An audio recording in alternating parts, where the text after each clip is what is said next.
কৰ্মচাৰী আৰু পেঞ্চনাৰসকলৰ কাৰণে এটা গুৰুত্বপূৰ্ণ খবৰ আৰু এই খবৰটো হৈছে MMLSAY যিটো মুখ্যমন্ত্ৰীৰ আৰোগ্য যোজনা যিটো স্কিম হয় আঁচনি সেই আঁচনিৰ জৰিয়তে যিসকল কৰ্মচাৰী বা পেঞ্চনাৰে তেওঁলোকে সেই আঁচনিত অন্তৰ্ভুক্ত হয় আৰু অন্তৰ্ভুক্ত হোৱাৰ পিছত তেওঁলোকে যিখন কাৰ্ড সেই কাৰ্ডখন তেওঁলোকে কেনেদৰে সংগ্ৰহ কৰিব আৰু সেই কাৰ্ডখনৰ জৰিয়তে তেওঁলোকে কেনেদৰে সুবিধা ল'ব পাৰিব কেছলেছ ব্যৱস্থাৰে ইতিমধ্যে আমাৰ তাত কুৱেশ্যন আহে যে সেই কাৰ্ডখন ক'ত পাব তেওঁলোকে বা কেনেকৈ কাৰ্ডখন এপ্লাই কৰিব পাৰিব এতিয়া কথা হৈছে প্ৰথমতে আপোনালোকে MMLSAYত নিজে নিজে অন্তৰ্ভুক্ত হ'ব লাগিব এমপ্লয়ি হওক বা পেঞ্চনাৰ্ছ হওক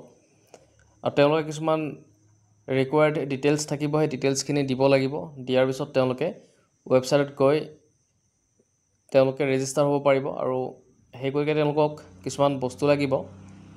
ৰিকুৱাৰ্ড ডিটেইলছ লাগিব যেনে ধৰক এমপ্লয়ি ID হ'ব পাৰে বা পেঞ্চনাৰসকলৰ কাৰণে PPO নাম্বাৰ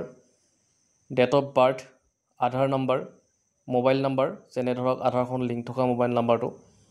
তাৰপিছত তেওঁলোকৰ ডিপাৰ্টমেণ্ট নেম বা ডেজিগনেশ্যনছ এইখিনি বস্তু তেওঁলোকে দিব লাগিব তাৰপিছত তেওঁলোকৰ কি হ'ব যে কেছলেছৰ সুবিধাত তেওঁলোক যেতিয়া অন্তৰ্ভুক্ত হৈ যাব ৰেজিষ্টাৰ হ'ব ৰেজিষ্টাৰ হোৱাৰ পিছত তেওঁলোকৰ ডিষ্ট্ৰিক্টত DC অফিচ থাকে ডিষ্ট্ৰিক্ট অফিচত বা ডেপুটি কমিশ্যনাৰ অফিচত DC অফিচত তেওঁলোকৰ সেই কাৰ্ডবিলাক DC অফিচৰ জৰিয়তে